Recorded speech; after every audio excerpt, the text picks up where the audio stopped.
Hello everyone, welcome back to my channel Tumpa lifestyle 07-এ তোমাদের সবাইকে জানাই স্বাগত। আজকে স্পেশাল কিছু ভেজ আইটেম রান্নাবান্না নিয়ে আমি চলে এসেছি, কেননা আজকে বনগা থেকে আমার মামা শ্বশুর মশাই আসছেন।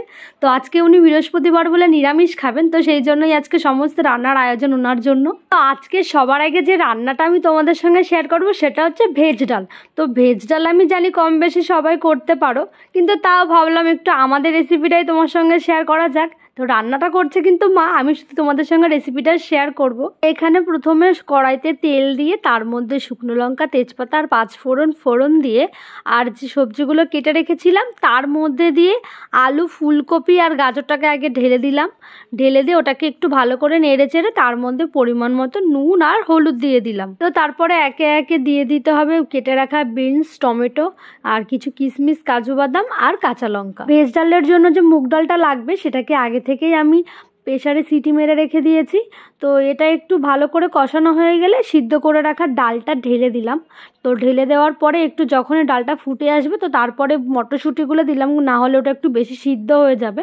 তো মটরশুঁটিগুলো দেওয়ার পরে স্বাদ মতন চিনি আর নামানোর আগে একটু ঘি আর গরম মশলা দিলেই আমাদের ভেজ ডাল রেডি হয়ে গেল। এদিকে ডালটা হতে না হতে একটু বড় মশাইয়ের সঙ্গে হেল্প করতে চলে গেলাম, কেননা এই 1 বছর 5 মাস পরে ও প্রথম ওর গাড়িতে হাত দিতে চলেছে, মানে এই প্রথমবার ও গাড়ি চালাবে, মানে অ্যাক্সিডেন্টের পরে।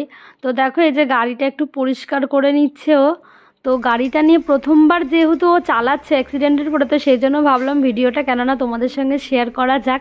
আমার তো খুব ভালো লেগেছে, আর তোমাদের কেমন লাগলো আমাকে কিন্তু জানিও। আর হ্যাঁ বন্ধুরা, তোমরা যারা এখন আমার চ্যানেলটাকে সাবস্ক্রাইব করোনি জলদি সাবস্ক্রাইব করে দাও, না হলে তোমাদের সঙ্গে ভালো ভালো ভিডিও শেয়ার করবো কি করে বলো তো। তো যারা এখনও সাবস্ক্রাইব করোনি জলদি সাবস্ক্রাইব করো। যাই হোক বন্ধুরা, এবার পরের রেসিপিতে চলে আসবো। এবারে যে রান্নাটা হবে সেটা হচ্ছে ফুলকপি আলু দিয়ে পনির। এবার পনিরটা কি করে রান্না করবো সেটা চলো তোমাদেরকে একটু দেখাই। সবার আগে যে পনিরগুলোকে কেটে রেখেছিলাম সেগুলোকে একটু নুন হলুদ মাখিয়ে রেখে দিয়েছি ভাজার জন্য। আর এদিকে কেটে রাখা আলু আর ফুলকপিটাকে একটু ভাপ দিয়ে নেবো যাতে খাড় ভাবটা কেটে যায়। তো আমার এদিকে ফুলকপি আলু যখন সিদ্ধ হয়ে যাবে তো তারপরে কড়াইতে সাদা তেল দিয়ে আমি একে একে পনিরগুলোকে ভেজে নেব। তো দেখো এদিকে আমার পনিরগুলো কি সুন্দর লাল লাল করে ভাজা হয়ে গেছে। তো এবার ওই তেলের মধ্যেই ফুলকপিগুলোকে আগে থেকে ভেজে তুলে নিয়েছি আর আলুগুলোকেও ভেজে তুলে নেব। তো তারপরে ওই তেলের মধ্যেই তেজপাতা, শুকনো লঙ্কা, গরম মশলা আর একটু জিরে ফোড়ন দিয়ে আগে থেকে কেটে রাখা টমেটোগুলোকে দিয়ে একটু কষিয়ে নেব। তার মধ্যে একে একে ধনে বাটা, জিরে বাটা, কাঁচা লঙ্কা বাটা আর একটু সামান্য আদা বাটা দিয়ে ভালো করে মশলাটাকে কষিয়ে নেব। এদিকে মশলাটা কষানো হয়ে গেলে তার মধ্যে ভেজে রাখা আলুগুলোকে দিয়ে একটু নাড়িয়ে চাড়িয়ে নিলাম। তার মধ্যে দিয়ে দিলাম হলুদ গুঁড়ো, নুন পরিমাণ মতো দিয়ে একটু জল ঢেলে দেবো। এদিকে ঝোলটা ফুটতে ফুটতে আমি একটু শিলে আলাদা করে গোটা গরম মশলা বেটে নিয়েছি, যাতে তরকারির গন্ধটা আর স্বাদটা আর একটু ভালো হয়। ঝোলটা একটু ফুটে আসলে তার মধ্যে একে একে ফুলকপি আর পনিরগুলোকে দিয়ে ভালো করে নেড়ে চেড়ে নিয়ে নিলাম। তো এটা আমার প্রায় অলমোস্ট কমপ্লিট হয়ে গেছে। নামানোর আগে একটু পরিমাণ মতন চিনি দিয়ে দিয়েছি আর তার মধ্যে একটু ফেটিয়ে রাখা টক দই সেটাকে দিয়ে ভালো করে আরেকটু ফুটিয়ে নিলাম। আর নামানোর আগে অবশ্যই কিন্তু গরম মশলা দিতে আমি ভুলিনি, তো তোমরাও কিন্তু ভুলো না। তো আমার এদিকে পনিরটা রান্না কমপ্লিট। তো ইতিমধ্যেই মামা মশাই চলেও এসেছেন। তো এই যে এটা হচ্ছে সেজো মামা শ্বশুর আর এই যে মামি শাশুড়ি। তো মামি শাশুড়ি আমার জন্য একটা নাইটি নিয়ে এসছে, এই যে দেখো হলুদ কালারের, খুব সুন্দর হয়েছে নাইটিটা। তো চলো এবার নেক্সট রান্নায় যাওয়া যাক। এবার হবে নিরামিষ আলুর দম। আর এদিকে বেগুনির জন্য দেখো আমি সুন্দর পাতলা পাতলা করে বেগুনিও কেটে নিয়েছি। তো আগে থেকে আলুগুলোকে সিদ্ধ করে আমি ছুলে রেখেছিলাম।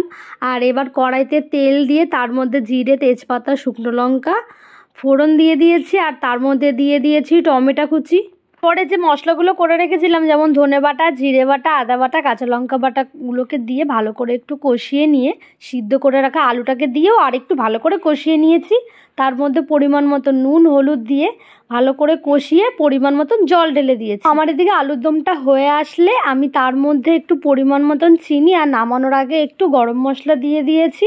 তো আমার আলুর দমও রেডি। এবার ডাল তো আর শুধু ভালো লাগে না, তো ডালের সঙ্গে তো কিছু একটা লাগবেই। তো সেই জন্য পাতলা পাতলা করে আমি বেগুনির জন্য বেগুনটা কেটে নিয়েছি আর এবার ব্যাটারটাকে তৈরি করে দেখাবো। এবার আমি পরিমাণ মতো খানিকটা বেসন নিয়ে নিয়েছি। তো তার মধ্যে দিয়ে দিলাম পরিমাণ মতো নুন, চিনি, হলুদ গুঁড়ো আর কিছুটা কালো জিরে, আর ওই হাফ চামচ মতো খাবার সোডা নিয়েছি। ওটাকে ভালো করে মিশিয়ে নিয়েছি। মিশিয়ে নিয়ে জল দিয়ে ভালো করে ব্যাটারটাকে তৈরি করে নিয়েছি। তো তারপরে মনে পড়লো আমার হঠাৎ করে যে আমি চালের গুঁড়ো দিতে ভুলে গেছি। তো আমি এখানে সামান্য পরিমাণ চালের গুঁড়ো নিয়ে নিয়েছি। তো চালের গুঁড়োকে দিয়ে ভালো করে ব্যাটারটা তৈরি করে নিলাম, আর এই যে গরম গরম তেলে ভেজে পরিবেশন করলাম। তো চলো ফাইনালি এটা হচ্ছে খাবারের থালা।